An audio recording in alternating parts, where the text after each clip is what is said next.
However, if being a royal is so terrible that it's fine for them to slag off the royal family, why don't they just leave? Why don't they renounce their titles? Why does she insist on being a duchess still? Why does he insist on still being a duke? And I'll tell you why I think the answer to that is, and then I'll let you respond. It's because they know they need to be relevant and royal enough to be able to monetize it. Do you honestly think that they would go away? Do you honestly think that they would disappear from view if they just became... For a start, we refer to them mostly as Harry and Meghan Markle. So we don't talk on this show and go, the Duchess of whatever, what is she? The Duchess of Sussex. There you go. Couldn't even remember. The Duchess of Sussex and the Duke of Sussex. We don't even refer to them as that. So it's actually irrelevant if they are called us. I don't think it would be the end of their lives if they didn't have them, but they have them so they can use them. But it damages the crown. Remember as well, can we talk about how much work? Why do we never talk? Why do we never go and interview the veterans, the people who participate and are involved in the Invictus Games, of which Harry has changed the lives of so many people, supported by Meghan? She also goes on to say that she doesn't talk about, doesn't ever read the press, but then also gives interviews saying how terrible the press is about her. To be honest, you'd have to live in a bunker. You'd have to live in a mountainside bunker and be Meghan Markle, whether or not you read the press. Look back over the way that, for example, when the pregnancies were happening, the way that if Kate Middleton touched her bump, she was cradling her precious child. When Meghan cradled her bump, she was doing it for attention because she spotted the cameras on her. Now, that is a fact. William and Kate pick up their children from school, and if there's any press about it, which sometimes there is, it's look at the joyous occasion of a normal... No, they have released the pictures because they have chosen to release the pictures, so she's talking rubbish. Picking up their beautiful children from school. If Meghan Markle did, it would be, look at her, craving attention, going to the school gate. The girl cannot do anything. Harry and Meghan, they're slagging off the royal family, and they should denounce their titles. For years, Harry and Meghan have endured relentless scrutiny, not only from the tabloid press, but from commentators who cloak judgment in the guise of analysis, who insist on defining their story for them while ignoring the human reality of their lives. They've been accused of selfishness, disloyalty, and even betrayal simply for daring to take control of their own lives, to protect their family, and to speak openly about the challenges they've faced within an institution that prioritizes image over well-being.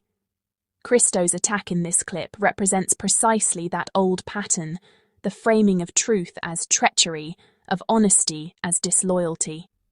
He attempts to paint them as ungrateful rebels, as if the only acceptable form of loyalty is unquestioning submission to outdated traditions, regardless of the emotional cost or the impact on their mental health. Dennis Welch, however, refuses to let such a shallow, misleading characterization stand. He doesn't merely disagree with Cristo. He dismantles the assumptions underpinning the critique, demonstrating that what critics see as slagging off is, in reality, courageous truth-telling, honesty about lived experiences, and a profound commitment to integrity and self-respect. Dennis articulates this point with precision, making it clear that criticism of an institution is not equivalent to a personal attack on its members. Harry and Meghan have spoken about mental health, systemic bias, and the suffocating pressures of royal life, not in the spirit of insult, but to illuminate problems, to educate, and to advocate for meaningful change. To label their efforts as betrayal or disrespect is to invert reality, to punish transparency while rewarding silence. Dennis's approach is methodical, exposing how these misrepresentations are part of a larger culture of gaslighting, portraying courage as disloyalty, honesty as rebellion, and a demand for dignity as ungratefulness. His explanation challenges viewers to reconsider the criteria by which public figures, especially those in historically rigid institutions, are judged, urging critics to recognize that responsibility does not equate to surrendering one's autonomy, safety, or values.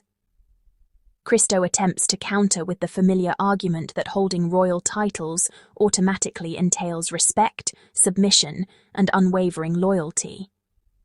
But Dennis meets this with calm, unassailable logic. emphasizing that titles are not shackles of silence. A title may grant privilege, but it does not demand the surrender of self-respect or the tolerance of abuse. Far from being disrespectful, speaking out as Harry and Meghan have done is an act of extraordinary bravery. They balance love and duty with a fierce commitment to protect their family, and they do so under a microscope that few can even imagine. Dennis highlights this tension, reminding viewers that expecting them to endure relentless scrutiny, public mischaracterization, and systemic pressures without responding is not a reasonable demand. It is an ethical failure on the part of critics, commentators, and the media. By articulating this so clearly, Dennis forces audiences to confront the disparity between perception and reality, to question the morality of attacking people for asserting the boundaries and dignity that every human being deserves. Perhaps most importantly, Dennis humanizes Harry and Meghan in a way that the press often refuses to do. They are not mere symbols, nor are they characters in a public morality play. They are two individuals first, parents first, and people navigating a complex world with courage and integrity. Dennis reminds viewers that human empathy must inform criticism, and that reducing lives of depth, struggle, and bravery to caricatures is not just unfair, it is cruel. He exposes how critics erase nuance and complexity, how they insist on simplification in order to fuel judgment, and he contrasts this with the humanity of the Sussexes, whose choices are guided by love, protection, and truth, rather than obligation to perception or precedent. Through his calm, reasoned, and detailed defense, Dennis teaches critics a vital lesson. Loyalty is not blind obedience, and respect is not submission to injustice. When Cristo doubles down, insisting that Harry and Meghan owe loyalty to family, to tradition, and to history itself, Dennis reframes the argument completely. He emphasizes that true loyalty does not require the sacrifice of one's well-being, dignity, or values. He demonstrates that the real betrayal has never been their words, but the way they have been treated, the media campaigns, the relentless speculation, the systemic pressures, and the racialized undertones of criticism directed at Meghan in particular. Dennis exposes the hypocrisy in expecting silence from those who have endured intrusion, misrepresentation, and prejudice for the sake of propriety, forcing viewers to reconsider who is truly acting in bad faith. He educates the audience on the ethical implications of these expectations, highlighting how society often mislabels acts of self-preservation and truth-telling as disloyalty, while failing to hold accountable those whose actions genuinely harm individuals. Throughout the exchange, Dennis's calm authority contrasts sharply with Cristo's combative energy. Every attempt at provocation is met with composure, every mischaracterization deconstructed with clarity and logic. Dennis's performance models how public debate can be rooted in reason and empathy, rather than sensationalism and bias. By the end, viewers are left with a deep understanding not only of the truth behind Harry and Meghan's choices, but also of the intellectual and moral laziness that underpins much of the criticism they face.